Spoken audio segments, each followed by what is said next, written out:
Many of you have had to take classes that are a waste of time that you wish you didn't have to take, that are a waste of money, and that every single hand goes up? Look around, look around, look around, look around.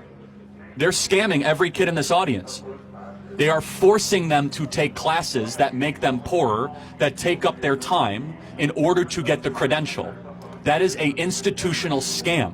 Colleges are greedy businesses, and they are trying to raise the price and raise the price because they are so confident that they have sold you that your child must buy one or their life will never start. These are just classic sales tactics called fear of loss and hope of gain. This study's really interesting. 23% of bachelor degree programs have a negative return on investment, and 43% of master's programs have a negative return on investment. It just shows you that not all master's or bachelor programs yield positive results for you. In fact, a lot can count against you. What's good? I'm Donna Conman. Welcome to the channel. We break down the drama, react to the messiness, and call out the culture. If you vibe with that, tap that like button. Want to stay tuned? Subscribe and tap the bell. No face, no fluff, just real talk. Let's get into it. Is college still worth it, or is it a complete scam? That's a question that's been debated more and more over the past decade. With the rising tide of student debt and millions working in fields unrelated to their degrees, it's fair to ask, is college still a smart move in today's world? Let's dive in. Only 49% of Americans still think university is worth it. And the reason why might actually surprise you. It's called relative value. As it turns out, we're smarter than the universities. So if you see it here on this graph, in the 60s, 70s, and 80s, college room plus board cost you about 40 to 45K. But when you graduated, you earned about 40 to 45K a year. Today, the average earnings for a 4-year college graduate is 55K. Here's the issue. The average tuition and board cost for a 4-year university is $142,000. So while the cost of universities have gone up $100,000, the benefits have only gone up $10,000. So the relative value has gone way down as the cost has gone up. No wonder enrollment is at all-time lows. Why do you think college is a scam? Half of this audience, if you get a job, will get a job that doesn't require a college degree. 41% of kids that enter college will not graduate. And the vast majority of kids, 60 to 70% that go to college, I believe study things that are completely worthless, meaningless, and don't enrich society at all. Is that the fault of the student or the college? Let's talk about the institution itself. So everyone in the audience here, how many of you have had to take classes that are a waste of time that you wish you didn't have to take, that are a waste of money, and that every single hand goes up? Look around, look around, look around, look around. They're scamming every kid in this audience. They are forcing them to take classes that make them poorer, that take up their time in order to get the credential. That is an institutional scam. And by the way, every other part of life is all about your own customization. Your Netflix account, how you get your burrito bowl, from how you dress, your Amazon cart is you are in charge. But you come to college and they say you must go take these 3, 4, 5 classes that are very expensive, especially for you out-of-state students, to go further into debt, study things that don't matter, to find jobs that don't exist. That sounds like a scam. Nearly 50% of American parents say they prefer their kids not enroll in a 4-year college, per the Wall Street Journal. This dovetails really nicely into a study that just came out with NCES data that shows that the average cost of a college degree per year per student is $36,000. Which is cute, right? $104,000 for 4 years, except for there's one problem with that. Only 40% of graduates actually graduate in 4 years. The rest take 5.5 to 6. Don't worry, I did the math. It's $198,000, $200,000. One thing in this study that they did that I will give them credit for, that oftentimes is overlooked when people talk about the cost of college, is lost wages. So median lost wages and student loan interest. Do you want to take a wild guess at how much they're estimating the average bachelor's degree is going to cost? $500,000. I do not have enough in me to explain how high risk having your child buy a college degree is. $500,000. That is enough debt to derail someone for their entire life. I am trying to scare you a little bit because that's how serious this is. And I think where it's going to get tough for a lot of people is this is a hard pill to swallow. It's a hard pill to swallow that's an irresponsible purchase because they have been marketing to us that one, it's a necessary purchase, and that two, we deserve to purchase it, which is a whole other problem because they've said that this is education when in fact it is just college. There is tons of education. You can purchase education everywhere. So when people talk about education being inaccessible, no, not even higher education is not inaccessible or unaccessible to people. That is not true. College is inaccessible to people because colleges are greedy businesses and they are trying to raise the price and raise the price because they are so confident that they have sold you that your child must buy one or their life will never start. These are just classic sales tactics called fear of loss and hope of gain. And that's how they're trying to get you to push your child off this cliff in order to purchase this debt product, because that's what it actually is. Most bachelor's degrees require general education courses, classes that often have nothing to do with your major. According to bestcolleges.com, around 33 to 50% of your degree is just gen eds.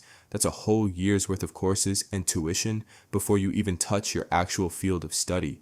Now, sure, some general knowledge is useful for a well-rounded education, but requiring an extra year of coursework that delays your actual career training, that feels excessive, especially when degrees don't carry the same economic weight they used to. So here we have a list of college degrees with the most underemployed graduates by percentage. Remember, underemployment is they have a job, but it does not require a college degree. The least shocking thing ever, most of these are non-STEM. But the big takeaway should be some of the most popular college degrees are on this list, and they all have over a 50% underemployment rate. This study's really interesting.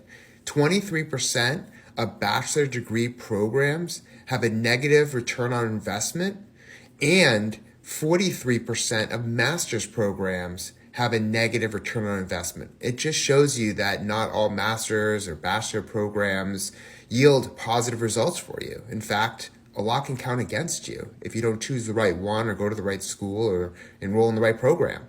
And I think this is a huge issue because it's not just a negative return in terms of not getting a good job that will pay all of those student loan bills, but it's also the opportunity cost of enrolling in these programs that are not doing you any justice. Let's be real, not all degrees are created equal. STEM fields, healthcare, and certain business majors still hold value in the job market. I'm not saying they're worth taking on $100,000 in loans, but they're generally worth the opportunity cost of stepping away from full-time work for a few years. What is opportunity cost? Opportunity cost is the cost of choosing one alternative over another.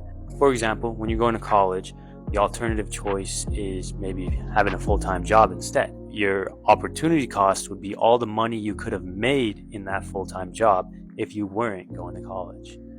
The problem is with the less marketable degrees, many people earn them only to end up in jobs that don't even require a bachelor's degree.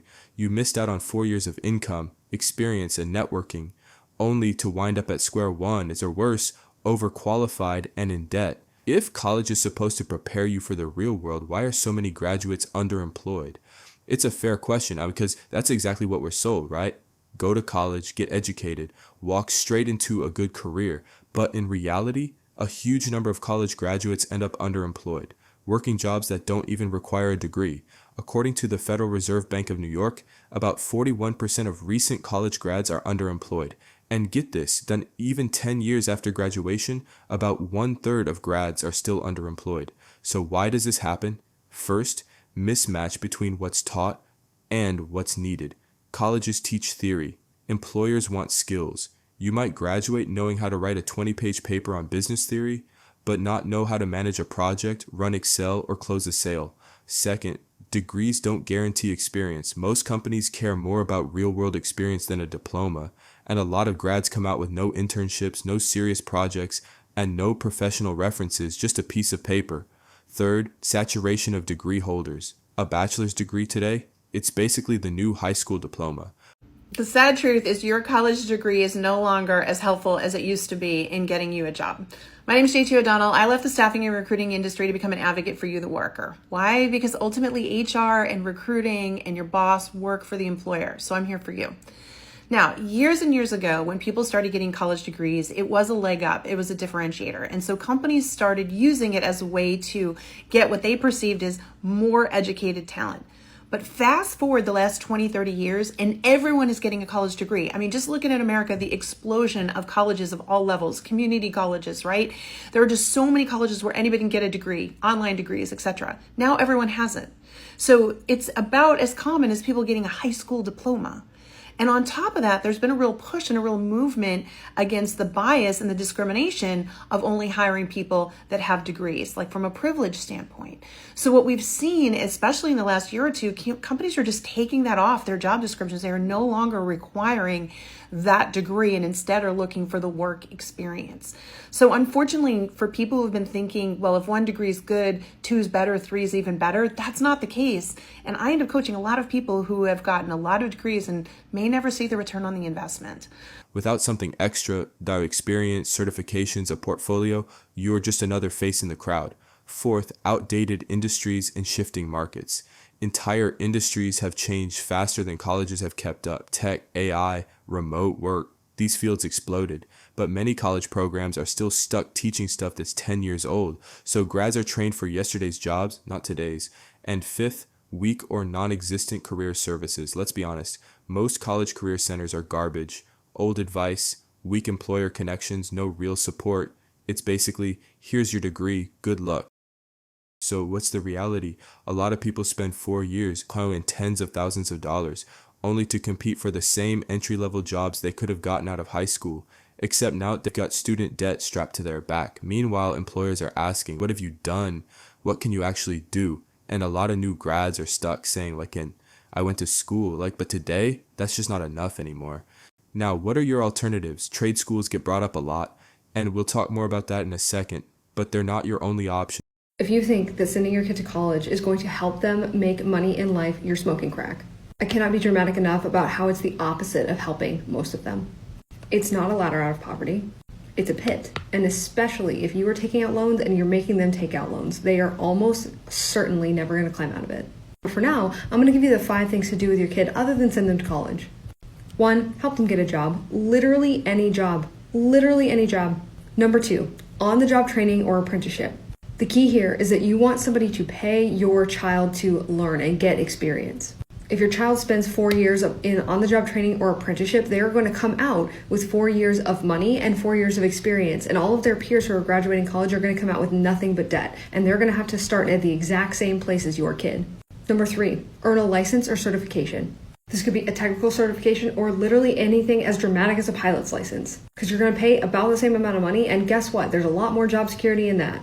Notary public, tattoo, lifeguard, any sort of license or certification. Help your child start some very simple sort of service-based business, or allow them and encourage them to start an internet-based business. While they're still under your roof, that is the time, because it's going to get harder to do once they leave your house. It could be anything as simple as cleaning people's houses, organizing older people's houses, helping them declutter. You can even rent a van from Home Depot, and if they want to help people move or haul junk, they can do that too. Simple. And number 5 is learn a skill. If they want to start to learn to code, tell them to do that. If they want to learn photography, help them. Provide them the tools that they need in order to learn, or at least chip in to help them. Doing any one of these things is going to get your child off to a better start in life than a college degree. You may not even know it, but the tide is turning. Skills-based hiring is going to replace degree hiring, and it's already happening. Jobs are down credentialing at an extremely rapid pace. The CEO of LinkedIn just came out and said skills matter more than degrees. The former CEO of IBM just came out and said that people who are degree-free perform the exact same as PhDs in the same jobs. It's happening like this. Don't put your child into debt. Military service, apprenticeships, career certifications, launching a low-cost business, or just jumping straight into the workforce. Let's circle back to trade schools. I think trade careers are underrated, but let's not romanticize them. Now, I don't think there's anything wrong with people promoting the trades. As a matter of fact, I think it's a good thing. But what I think is really missing is some people are not telling you the downsides. People will talk about the earning potential, which again, depends on where you are. You're gonna have to work in the heat, the cold. Anybody who's had to use the blue room or a porta potty or whatever you call it on your job site will tell you how disgusting they can be. Speaking of amenities, I hope that you enjoy eating out of your car or truck. Oh, and God forbid you have to get something off the roach coach. But with construction, you have to go where the job is. And when you finally get to the site, these bigger sites make you park away from the job. Some locals that I know of don't give you anything at all. You don't have vacation, you don't have sick days, you just have days that you work and days that you don't. More than once, I've gotten a text or a call from my boss saying, hey, mandatory, tomorrow we are working 610s. The stigma of the dirty, rotten construction worker. It's there. The body breaks down before your mind. This is usually a young man's game. Hopefully you see this and you say, you know what? That sounds fine to me. I'm going to pursue with my career, and good on you. First, not everyone is built for hands-on or mechanical work. Second, trades are physically demanding. 40 to 60-hour weeks swinging a hammer or crawling under houses is not for everyone. Third, some trade schools are actually worse than traditional colleges. They'll charge you private school tuition for a certificate that doesn't get you half as far as 6 months of on-the-job experience as a helper. And finally, beware of oversaturation. College lost its value partly because too many people went.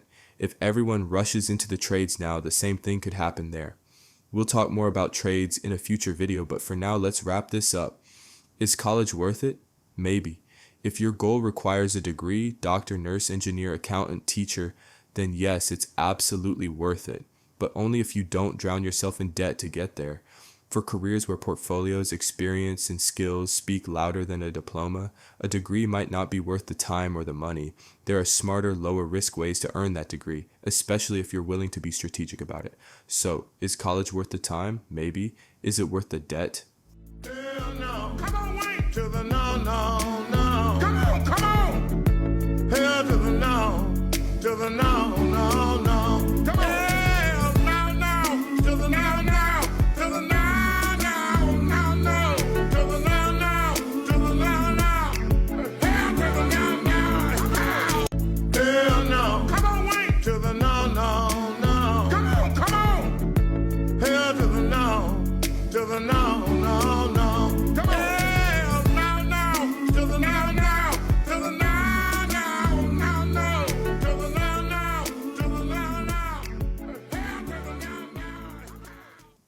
Yeah, that's a different story. Anyway, that's my 2 cents.